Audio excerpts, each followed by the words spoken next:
Hi, I'm Dayton Duncan in Walpole, New Hampshire.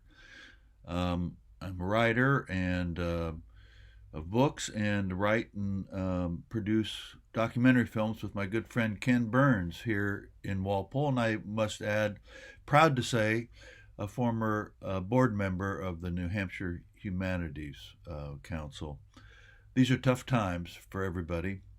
And tough times are times when you need the humanities more than ever to remind you and connect you to our culture, to our history, um, and to remind us that we've been through some of these things before and have managed to get through them.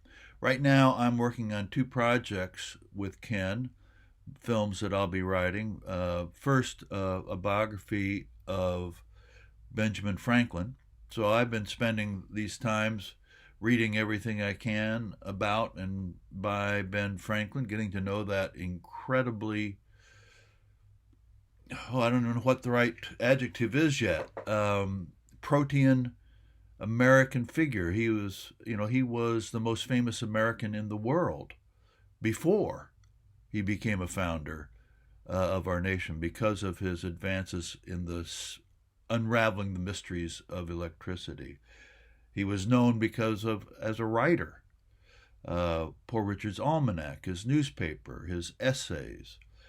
Um, and then he became one of the greatest diplomats in American history as our first diplomat in history. It was his work getting the support, financial and military support of France that made it possible for the United States to win the revolution and become a nation. And of course, his hand is there in the writing of the Declaration of Independence, the document that Ken and I think is so important, setting the aspirational goals for this new nation on this continent, goals that we are still far short of achieving, but we have tried and tried over the years. Our nation has to live up to those goals, that we hold these truths to be self evident, that all men and women are created equal.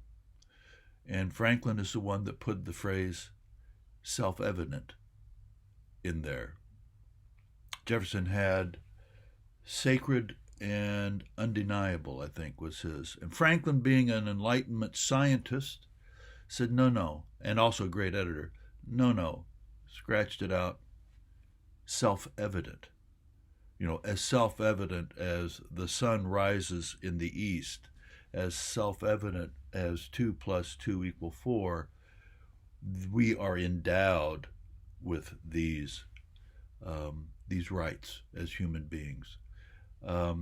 So it's been interesting to be working on that. We're struggling to make the film now under the as everyone works it remotely. It's slowed us down a little bit, but other times it's given us a chance to maybe think things through a little bit more. So I've been doing that, and I've started the research on a film about the American buffalo, something that I've wanted us to do for 25 years or so.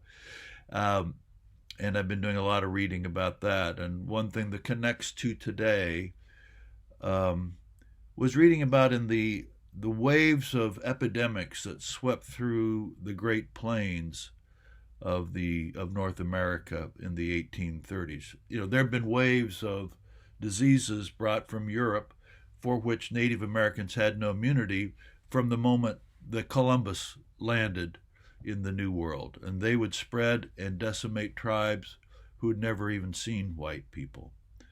And those were horrible events for them. In the 1830s, the Mandan and Hidatsa Indians, who had welcomed Lewis and Clark to their villages in 1804 in what's now North Dakota, a boat came up the river, and as it turned out, had smallpox. Some people were affected by smallpox, and the traders tried to keep the tribes upon whose business they relied away from the boat until that things could be figured out. But one way or another, it got spread.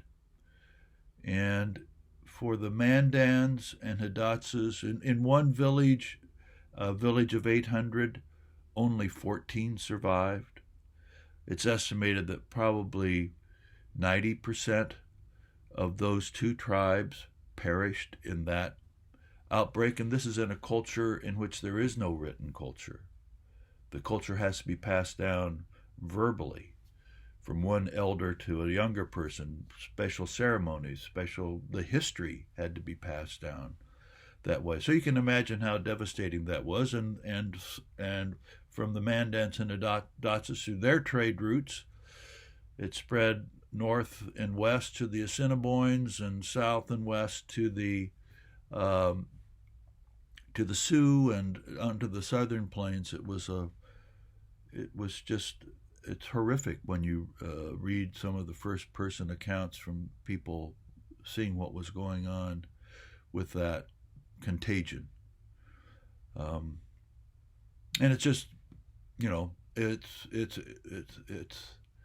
it reverberates even more in your soul and in your heart and in your mind to read about those waves of epidemics in the 1830s, as we're in the midst of one, thankfully, not as severe as that in our common times. I think that's what the humanities do. They give you opportunities to connect with people, whether you're right there next to them or not, whether you're living in a different century than they did or not. The connective tissue is the humanity that binds us all through our history, through our beliefs, through everything that we do. That's why I'm a supporter of the humanities and of the New Hampshire humanities, and I hope you are too. Bye-bye.